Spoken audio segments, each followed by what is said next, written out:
Protesters in Seoul, South Korea are set to demonstrate once again against President Park Geun-hye. Lawmakers did vote to impeach her on Friday, but people in the capital are demanding that she step down now rather than wait for months of proceedings.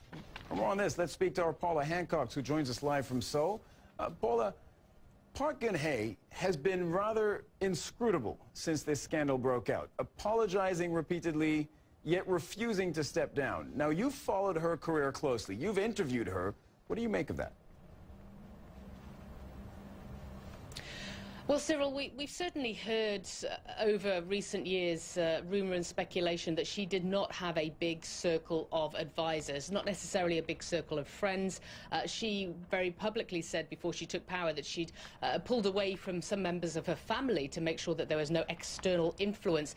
So I think this is what has surprised and angered so many people. The fact that despite all that, there was one woman, Chae Sun-sil, this close confidant, who's become known as the shadow president, who had such an influence over President Park Geun-hye. That's one of the reasons why people are simply so angry at what has happened, and certainly one of the reasons why already in downtown Seoul we're seeing protesters start to gather.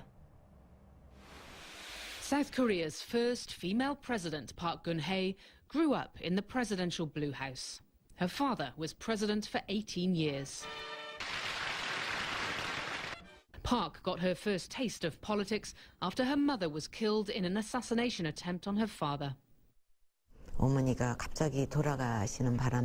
the sudden passing of my mother, heavy responsibilities and duties of the First Lady were suddenly forced upon me. It was indeed an arduous task for me, but I would say that my experience during those years continued to be very helpful to me even to this date. 5 years after her mother's death, tragedy struck again when her father was assassinated by his intelligence chief in 1979.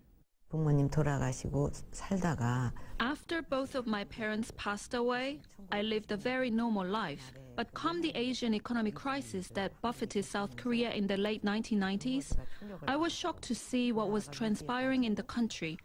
And I couldn't just sit idly back knowing how much it took to build up this country. Although Park has presidential roots, her road to political power has been far from easy. In 2006, she was attacked while campaigning ahead of local elections in Seoul. Park has used the attack and her parents' assassinations as lessons on leadership and trust. Regardless of whatever area you're engaged in, but all the more so in the case of politics, I believe that one should value and place the utmost value on trust and confidence. Now, clearly those kinds of words would ring hollow to many protesters now, as she has been embroiled in this ever-widening corruption scandal. So, of course, protesters are still coming out today, Cyril, as you say, because they don't want to have another 6 months of the Constitutional Court deciding whether or not to impeach President Park Geun-hye. They would like her to step down today. Cyril? Paula Hancock, thank you very much. Of course, we'll continue to get updates from you and from Seoul. Look at how those protests are going throughout the day. Thanks a lot.